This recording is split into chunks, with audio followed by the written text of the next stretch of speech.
அருட்பெரும் ஜோதி அருட்பெரும் ஜோதி தனிப்பெரும் கருணை அருட்பெரும் ஜோதி திரு அருட்பிரகாச வள்ளலார் தெய்வ திருவடிகளே சரணம் சரணம் சரணம்.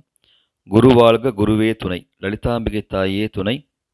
ஸ்ரீ லக்ஷ்மி நரசிம்ம ஜோதிட நிலையத்தின் சார்பாக அனைத்து ஜோதிட சொந்தங்களுக்கும் நமஸ்காரத்தை தெரிவித்துக் கொண்டு, தொடர்ந்து ஆதரவு கொடுத்து வருகின்ற சப்ஸ்கிரைபர்கள் அனைவருக்கும் நமஸ்காரத்தை தெரிவித்துக் கொண்டு, இன்றைய ஜாதக ஆய்வு பகுதியில் நாம் காண இருக்கும் தலைப்பு கைம்பெண்ணை கைப்பிடிப்பவர் யார் அப்படின்ற ஒரு தலைப்பில் நம்ம இன்னைக்கு ஒரு ஜாதகத்தை ஆய்வு செய்ய இருக்கிறோம்.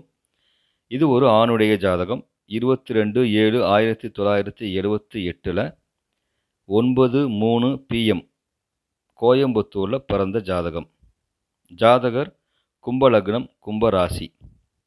2ஆம் இடத்தில் கேது, 5ஆம் இடத்தில் குரு பகவான், 6ஆம் இடத்தில் சூரியன், 7ஆம் இடத்தில் புதன், சனி, சுக்கிரன், செவ்வாய், 8ஆம் இடத்தில் ராகு. இந்த ஜாதகர் சதய நட்சத்திரத்தில் பிறந்ததால் இவருக்கு ஜனனகால திசை ராகு திசை. இருப்பு 11 வருடம் 7 மாதம் 2 நாள்கள் இருந்திருக்கு. நடப்பு திசை இப்போ இவருக்கு சனி திசையில் குரு புத்தி நடந்துக்கிட்டு இருக்கு. இவர் சனி திசையில் ராகு புத்தியில் நம்மக்கிட்ட ஜாதகம் பார்த்த ஜாதகர். அவர் வந்து பார்க்கும் பொழுது அவர்கிட்ட சொன்னது, இதுக்கு முன்னாடி சனி திசை செவ்வாய் புத்தி நடந்திருக்கு. இந்த சனி திசை செவ்வாய் புத்தி அப்படின்றது மனைவிக்கு மாரகத்தை கொடுக்கக்கூடிய ஒரு திசையாக இருந்திருக்கு அப்படின்னு கேட்கும் பொழுது, ஆமாங்க, மனைவி இறந்துட்டாங்க, இப்போ அடுத்து என்ன பண்ணலாம் அப்படின்ற ஒரு கேள்வியோட தான் நான் வந்திருக்கிறேன் அப்படின்னு அந்த ஜாதகர் சொல்கிறார். சரி, இப்போ நான் ஏன் அவங்களுக்கு அந்த மனைவி இறந்திருப்பாங்க அப்படின்னு சொன்னதுக்கும் காரணத்துக்குண்டான பாடலில் இப்போ பார்ப்போம். அதற்குண்டான பாடல் பார்த்திங்கன்னா கௌசிக சிந்தாமணி அப்படின்ற நூலில் 402வது பாடலாக ஒரு பாடல் வருகிறது. அந்த பாடல் பார்த்திங்கன்னா, மேவிய 7-8 விளங்கிய 12 தாவிய உதய 4 சனி குஜன் கன்றோ நின்றால் ஆவலாய் முடித்த தாரம் அவர் திசை புசிப்பில் மாண்டு பாவி போல் அலைவான் கண்டாய் பண்புறு தவத்தின் மன்னா அப்படின்றது அந்த பாடல். இந்த பாடலின் பொருள் என்ன அப்படின்னு பார்த்தீங்கன்னா, மேவிய 7-8 7ஆம் இடத்திலேயோ 8ஆம் இடத்திலேயோ, விளங்கிய 12 12ஆம் இடத்திலேயோ, தாவிய உதய 4 அதாவது லக்னத்திலேயோ 4ஆம் இடத்திலேயோ, சனி குஜன் சனியும் செவ்வாய் பகவானும் கன்றோ நின்றால் அதாவது அங்கே இருந்தாலும் அல்லது பார்த்தாலும், அப்படி இருந்துச்சுன்னா அவங்க ஆவலா முடித்த தாரம் மனைவி அவர் திசை புசிப்பில் மாழ்வார்கள், மாண்டு ஜாதகர் பாவி போல் அலைவார் அப்படின்னு சொல்கிறார்.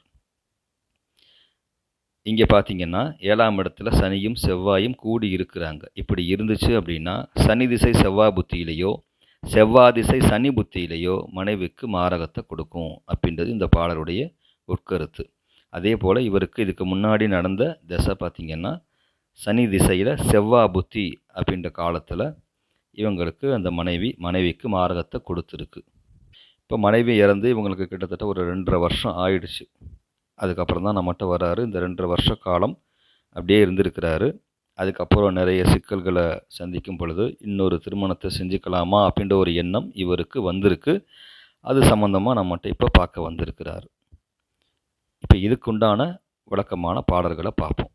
இன்னொரு பெண்ணை இவர் மணக்கலாமா, மணந்தால் இவரோட வாழ்க்கை எப்படி இருக்கும் அப்படின்றதுக்கு அதே கௌசிக சிந்தாமணியில் 404வது ஒரு பாடல் வருது. அது என்னன்னு பார்த்தீங்கன்னா, கூறு மேலாம் இடத்தில் கொடிய கோல் நிற்குமாகில் வீருள்ள தார நட்டம் வேறு மங்கையை மணக்கில் பாரினெழுது தன்னாலே பாலரை பெற்று என்னால் தீரனாய் வாழ்வான் என்று தெரிந்திட சொன்னேன் முனியே அப்படின்றது அந்த பாடல். இந்த பாடல் படி சொல்லும் பொழுது 7ஆம் இடத்துல கொடிய பாவர்கள் நின்றால் மனைவி நஷ்டமாகும். அதே நேரத்தில் அவங்க வேறு பெண்ணை மணந்தால் அதன் மூலம் அவங்களுக்கு ஒரு குழந்தையும் பெற்று அவர்கள் தீரனாய் வாழ்வார்கள் அப்படின்னு அதே பாடலில் சொல்லுகிறது. அப்போ ஜாதகர் தாராளமாக 2ஆம் திருமணம் செய்து கொள்ளலாம், அதனால் நற்பலனே ஏற்படும் அப்படின்ற கருத்து இந்த பாடலில் இருக்குது. ஆக அவர்கிட்ட சொன்னது, உங்களுக்கு இந்த கொடுப்பினை இருக்குயா, 2ஆவதாக நீங்கள் ஒரு திருமணம் செய்து கொள்ளலாம். அதுவும் இந்த ராகு புத்தி முடிஞ்சதுக்கப்புறம் குரு புத்தியில் செய்யலாம். ஏன் அந்த குரு புத்தியில் செய்யலாம் அப்படின்னு சொன்னதுன்னா, பொதுவாக 7ஆம் அதிபதி பலம் இழந்து 11ஆம் இடம் வலுத்தாலே அவங்களுக்கு வந்துட்டு இருதார யோகம் வந்துடும். இங்கே 7ஆம் இடம் ஆகிய சூரிய பகவான் 6ல் மறைஞ்சிட்டாரு. 11ஆம் அதிபதி ஆகிய குரு பகவான் 11ஆம் இடத்தையும் பார்க்குறாரு, லக்னத்தையும் பார்க்குறாரு, 9ஆம் இடத்துலையும் இருக்கிறார். அந்த குரு பகவான் அங்கே வர்க்கோத்தமமாகவும் இருக்கிறார். அப்போ குரு பலமாக 11ஆம் வீட்டை பார்க்குறதால இவங்களுக்கு இந்த குரு புத்தியில் திருமணத்திற்குண்டான வாய்ப்புகள் இருக்குது அப்படின்னு நம்ம சொன்னோம். அதோட இன்னொரு பாட்டின் கருத்தையும் இவருக்கு சொன்னோம். ஏன்னா இப்போ உங்களுக்கு 2ஆம் திருமணம் இருக்குது அப்படின்னு சொல்லியாச்சு.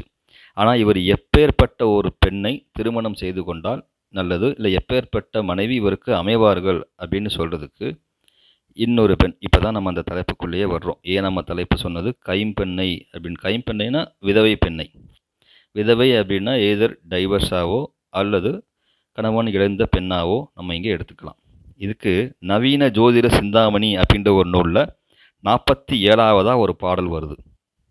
அந்த பாடல் என்ன சொல்லுது அப்படின்னா, களத்திர பீடம் தன்னில் கலந்திட செவ்வாய் வெள்ளி புலத்தினில் உதித்தோர் செவ்வாய் புகழ் பலம் உற்று குலத்தினை வெறுத்தே இன்பம் கோடியாம் என நினைத்தே நலத்தினை இழந்து கைம்பெண் நாடியே புணர்வாராமே அப்படின்ற ஒரு பாடல் சொல்லுது. இங்கே என்ன சொல்லுது, மறுபடியும் களத்திர பீடமாகிய 7ஆம் இடத்துல செவ்வாயும் சனியும் இருந்துச்சு அப்படின்னா, அதிலும் செவ்வாய் பலமாக இருந்துச்சு அப்படின்னா, அந்த ஜாதகர் தான் உற்ற குலத்தில் வெறுத்தே, அதாவது சில சிக்கல்களை சந்தித்து வெறுத்து போய் ஓகே அப்படின்னு சொல்லி இன்பம் கோடியாம் என நினைத்து நலத்தினை இழந்த கைம்பெண்ணை விதவை பெண்ணை நாடியே புணர்வாராமே அப்படின்ற பாடல் இங்கே இருக்குது. அதேபடி இந்த ஜாதகத்தில் 7ஆம் இடத்துல சனியும் செவ்வாயும் கூடியிருக்கு. இதை செவ்வாய் பலமாக இருக்கணும் அப்படின்னு சொல்லியிருக்கு. செவ்வாய் தன்னுடைய 4ஆம் பார்வையாக தான் வீட்டையே பார்க்குறாரு. அதனால் அந்த ஜாதகர் பலமாக இருக்கிறார். அதாவது செவ்வாய் இங்கே பலம் பெறுகிறார். இப்படி இருந்துச்சு அப்படின்னா அவர்கள் கைம்பெண்ணை கூடுவார்கள். அதாவது இந்த 2ஆம் திருமணம் செய்கிற பெண் கூட ஒரு கைம்பெண்ணாக இருக்கிறது இவருக்கு சிறப்பு தரும் அப்படின்னு இந்த பாடல் கருத்து நமக்கு தெரிவிக்கிறது. இதே கருத்தை வலியுறுத்துகிற இன்னொரு பாடல்கள் ஜாதக சிந்தாமணி அப்படின்ற ஒரு நூலில் 925ஆவது பாடலாக இன்னொரு பாடல் வருகிறது. அந்த பாடல் என்ன சொல்லுதுன்னு பார்த்தீங்கன்னா, அந்த ஒரு பாடலில் கிட்டத்தட்ட 6-7 விதிகள் இருக்குது. அந்த பாடல் ஒரு அருமையான பாடல்.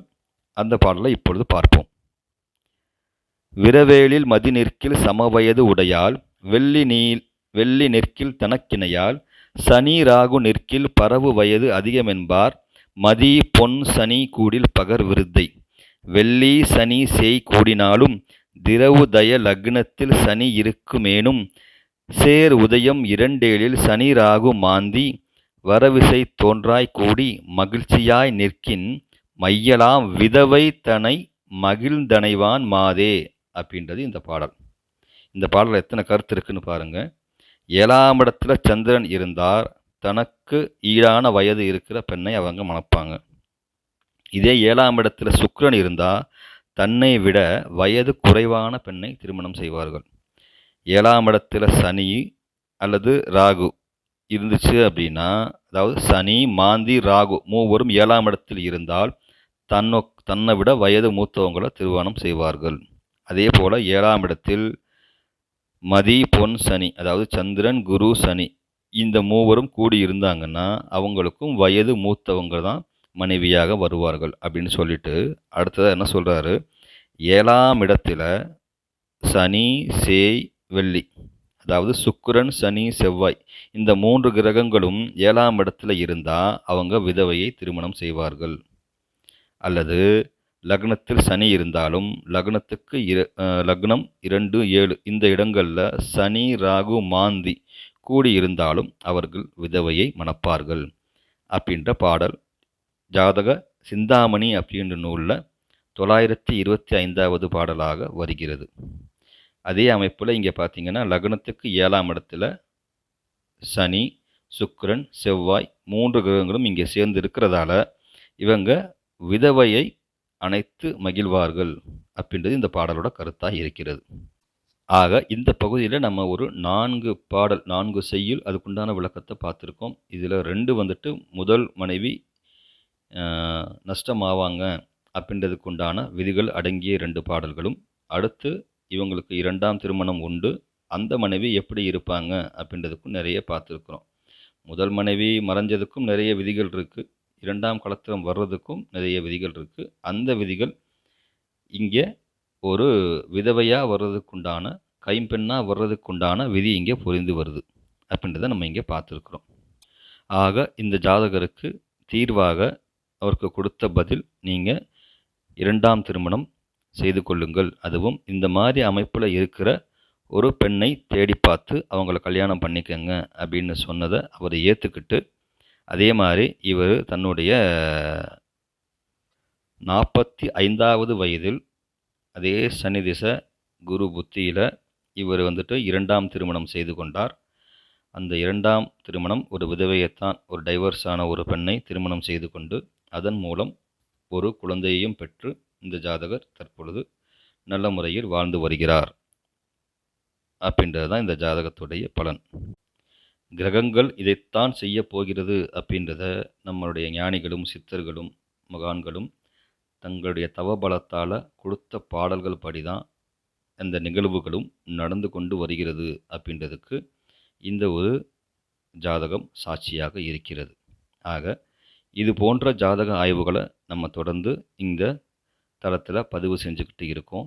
அதை தொடர்ந்து நீங்களும் பார்த்து கொண்டு வாருங்கள். முழுமையாக ஒரு வீடியோவை பாருங்கள், சப்ஸ்கிரைப் செய்து கொள்ளுங்கள் அப்படின்னு கேட்டுக்கொண்டு, வாய்ப்பளித்த நல்ல நெஞ்சங்களுக்கு நன்றி கூறி மற்றும் ஒரு பதிவில் உங்கள் அனைவரையும் சந்திக்கிறேன் அப்படின்னு சொல்லிக்கொண்டு இந்த பகுதியை நிறைவு செய்கிறேன். நன்றி, வணக்கம். மீண்டும் சந்திப்போம். வாழ்க வையகம், வாழ்க வளமுடன்.